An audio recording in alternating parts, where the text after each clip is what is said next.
Namaste. Today, as you see me as a package of success, when my bio says that I have cleared all the top prestigious exams and interviews of India, my friends, let me tell you not more about my successes, but more about my rejections, my failures, and my determination, my willpower that made me to get those successes. So my story starts from a small sleepy village of Madhya Pradesh with a population of barely 1,000 people. On the month of rainy August, a small girl was born in an Orthodox Brahmin family, a family that was giant and joined with 30 plus members. It was not an event for them. There was nothing that worth celebrating happened that day when I was born. Only 2 souls on earth were happy. Obviously, they were to my parents. For rest of them, it was a normal affair. 25 years down the line, same girl, same village, and the whole family was welcoming her with garlands, band, bang, slogans like "Gaon ki beti kaisi ho, Surabhi Gautam jaisi ho," and whatnot. What made things to become so different for her? My dear friends, let me tell you how things changed, not only for me, but also for my parents, how all the perspectives got changed slowly, steadily. I was in a joint family. In a joint family, nobody gets, no children, no child gets a separate attention. So we all were treated equally. Life was okay. We were happy. I got admission in my village school, that was Hindi medium, Madhya Pradesh board school. In 5th class, something good happened with me that I remember till date. I got 100 out of 100 in my mathematics paper. 5th class was a board class. So my teacher called me and she said that, see, I have never seen anybody scoring full marks, that too in mathematics, that too in board exam. You have done this, so I think you are going to do something good in studies. That was the day when I felt appreciated and recognized, and I had given this clear message to universe that in future, all I am going to do is to be a studious girl, because with studies comes recognition. With studies will come appreciation for me. Otherwise, in this family, I am not going to get this at all. So I started to focus more on studies. But my heart, it always wanted to diversify. I wanted to do everything. I started to try my hand at painting, sketching, drawing. I started to do embroidery also. I was busy with my village priest in all the pujas and all the Ramayana ayojans and everything. And I was not noticing the pain that was creeping in my body. I started to feel the pain in my joints and my elbow and every joint of my body. And after some time, I was bedridden.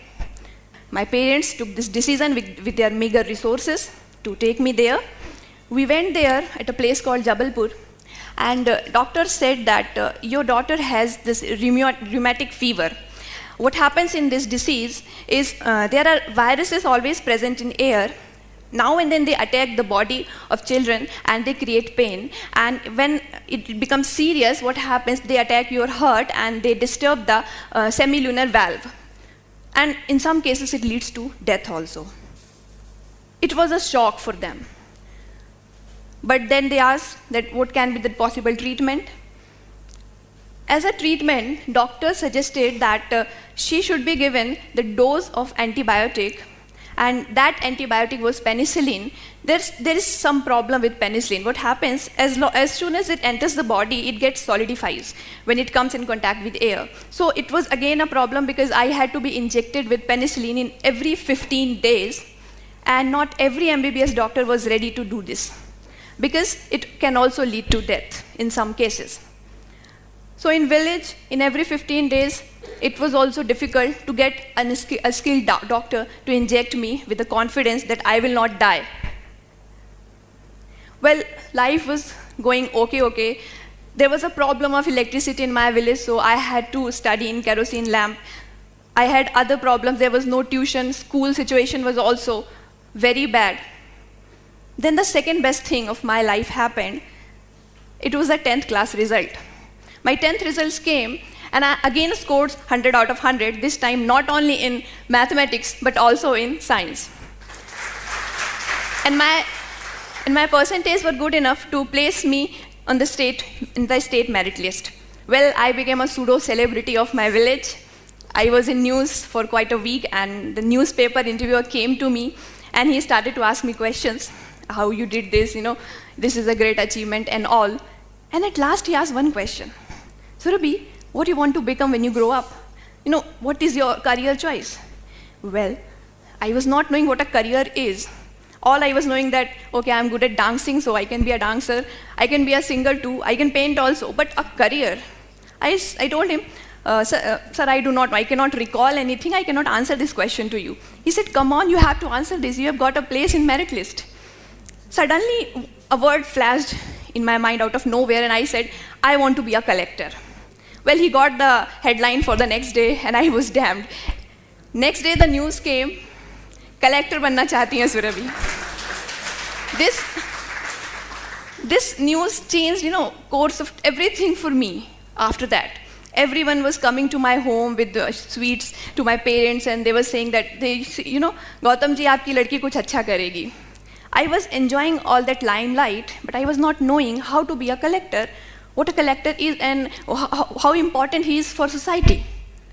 Well, I went into 11th, I took mathematics, and I forgot about all these things. Yeah, I wanted to correct something that was wrong in my village, that was wrong with my education, that was wrong with the situation of my village, that there was no electricity, there was no proper hospital. So I wanted those things to be on right place, but through collector or not through it, I was not clear. Well, I passed 12th, and I got APJ Abdul Kalam scholarship for securing maximum marks in science stream. So again, one more pseudo-celebrity status, and with all this status, I came to this big city of Bhopal in this very college and took admission for Bachelor of Engineering. This decision of my parents to send me from the village to a big city for higher education was a big decision, because I was the first girl from my village to go out and study. So it was not only I who was studying here, it was the whole village along with me. If I will come back, the hopes of all other girls, the door for all other girls will close automatically. So I had to perform here anyhow. Well, the first day of my college was the worst day of my college, to be frank, because what happened, when I entered the college, there was chemistry lab that was going on. I entered the class, and ma'am was taking lab. She asked me, okay, you go and do titration. Titration. In my village, there was no lab. I do not know the meaning of titration in Hindi. So I was standing there blank. Again, I looked at ma'am. She asked me, go there and pick up the test tube. First time in my life, I had seen the test tube, and I took that, and it broke. And I was like, oh my God, what I have done. Anyhow, I was hiding behind something so that ma'am should not notice me, and I passed 1 hour. Then the next class, engineering physics. Introductions were going on, and everyone was standing and fluently answering, giving their introduction in English, and I was freezing in my seat that when my turn will come, what am I supposed to do? What will I say? I do not know English at all. I am from a Hindi medium school. How will I introduce myself? I was just stealing words from everyone's introduction, and anyhow, I jotted down the words and gave my introduction. And I thought, okay, this has passed. But the sir was not patient enough. He asked me one more question. He asked me, okay, tell me the definition of potential. Okay, the basic question of physics. I have got APJ Abdul Kalam scholarship for scoring maximum marks in physics, PCM. But I had to answer this in English.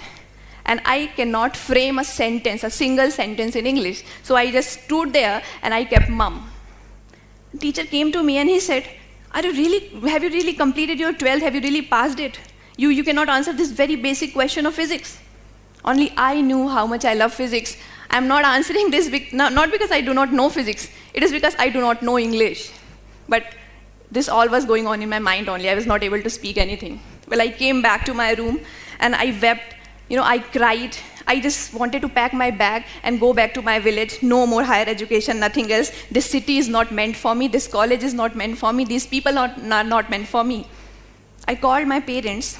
That day they played the role of Jamavant, the role that Jamavant played for Hanumana, reminding him all of his great powers, that no, you can fight, no, you can fly. They told me that, okay, you come back, but see, you are closing the door of all other girls of your village, so you have to take a big decision. Well, I picked the point and I decided to fight, and I decided that by the end of this semester, I am going to be fluent in English.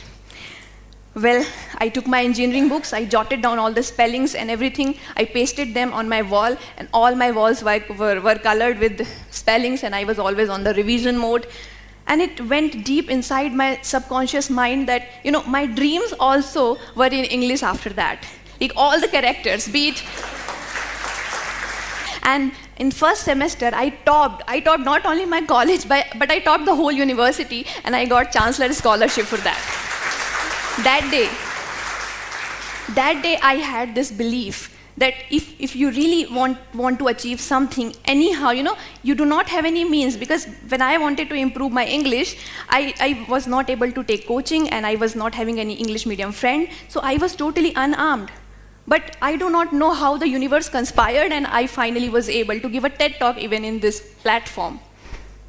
Well, the college passed, and I completed my college when I was 20 and half, so you need 21 years as minimum age for UPSC exam. So meanwhile, I wrote GATE exam, ISRO exam, BARC exam, SAIL exam, MPPSC exam, and after 6 months, I wrote IES exam.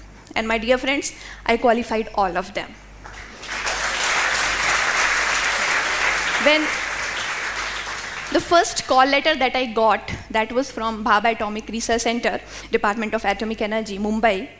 So I was very excited. Okay, I'm going to give this highly, touted as one of the most toughest interview of India. So I was about to appear in that interview. I consulted some of my seniors about how it can be, how should I prepare for it. All I got was negative feedback. See, Surabhi, in whole of our life, we have never seen anybody qualifying that interview. Okay, you want to go to Mumbai for fun, then go, but don't have this expectation that you're going to do anything there.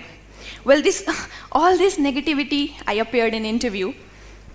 And I was the first scientist to whom I was knowing is a scientist in my life. So I qualified that interview, and I shifted to Mumbai, and I became a nuclear scientist.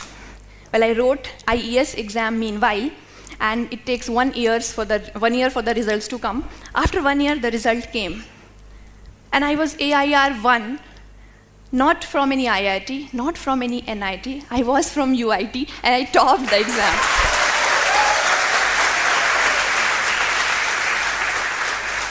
I was the first lady in India to top engineering service exam, and my marks were maximum marks in history of UPSC till date. So finally, after becoming a Sarkari officer, I resigned from BARC and I joined Indian Railways through engineering service, and I went to Sikandrabad for railways training. I was getting salary, there is no financial problem. I was getting respect from society, so I did not to study anymore, no hard work, so all party was waiting for me. And I was very excited, okay, life is now going to be a smooth ride, no more hard work, no more sacrifices and all, I have done enough. Well, I joined railways, and I was thinking to enjoy. I was trying hard to enjoy and be happy, but I was not happy. And I was not knowing what is wrong with all these things. So I called my mother, and I asked her, why is it happening with me? Why I'm not enjoying all this? She said me, do you remember your 10th class interview? Have you ever read that piece of paper again, that you said you want to be something or you want to do something for your village and all those things? Was this struggle was only for a Sarkari job or a good salary, or was something for something else also? Well, I really recalled, and I read this interview again, and I don't know how many times in my life I've read it, and I decided to prepare for civil service examination. Well, this examination, I want to say, is one of the toughest exam in not only India but of world. 11 lakh aspirants appear for this, and mostly it takes 4 or 5 attempts for them to clear. Students in Delhi, if you will go there and see, they are giving their 24 hours every day and preparing for this exam. And I was doing the job of railways, was deciding to prepare for this exam. I was hardly getting 3 or 4 hours from my training to prepare for this exam. I could not take leave in training also. So the decision was going to be very tough decision for me, but with all those things, I decided to go ahead, and I started my preparation. I was mostly on train roaming for railway training, so I bought a tab and I downloaded all the things. So I started reading online. I read in mobile, I read in my tab, and I was mostly on stealing mode. I was stealing minutes from hours. And sometime I felt frustrated. I felt like giving up. Again, I called my mom. She was a continuous mentor for me. So I called her. I said, see, even after becoming a Sarkari Afsar, I have to do again all these things. Life is so miserable for me. I was never enjoying when I was a child. And today also when I'm an officer, I'm not enjoying. I'm only doing studies. And I don't know where it is going to lead. Am I going to qualify it or not? I'm not sure, but still I'm again studying all the time. She said me one thing. See, you are 23. When I was 23, I had 3 childs. The youngest of them was 10 months old. I had a family of 30 plus members to whom I had to cook meal. Then I had a job 10 kilometers away from our village to another village. So I had to go do that also. And then I had allergic skin. So for that I had to visit doctor and I have to cover my body all the time. So I had all these problems, but I never complained. You, on the other hand, do not have any social responsibility, familial responsibility. All you have is your dream. All you want is to prove for yourself, because for others you have already proved. Now this is your task, you have to do, and you are saying life is difficult at you. You need to change your lenses, beta. That day, I stopped complaining mostly, at least with her, and I was totally on a mission mode. All my scarcities, I converted them into my luxuries. The more I struggled, more strong I became. And finally, I got All India rank 50 in this coveted exam, Civil Services Examination 2016. To summarize, at last, I believed in these words. These words truly tell my story, and I also want to convey these words to you also.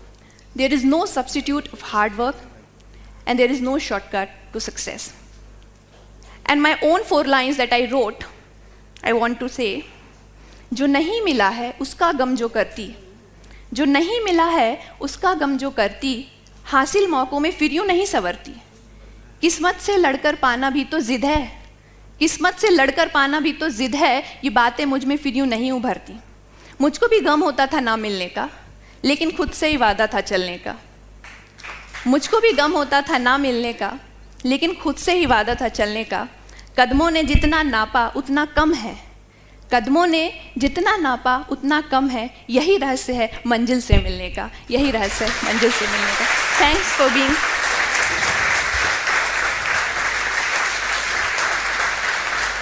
Thank you. Thanks for being such a patient and such a good audience. Thanks, Ted, and thanks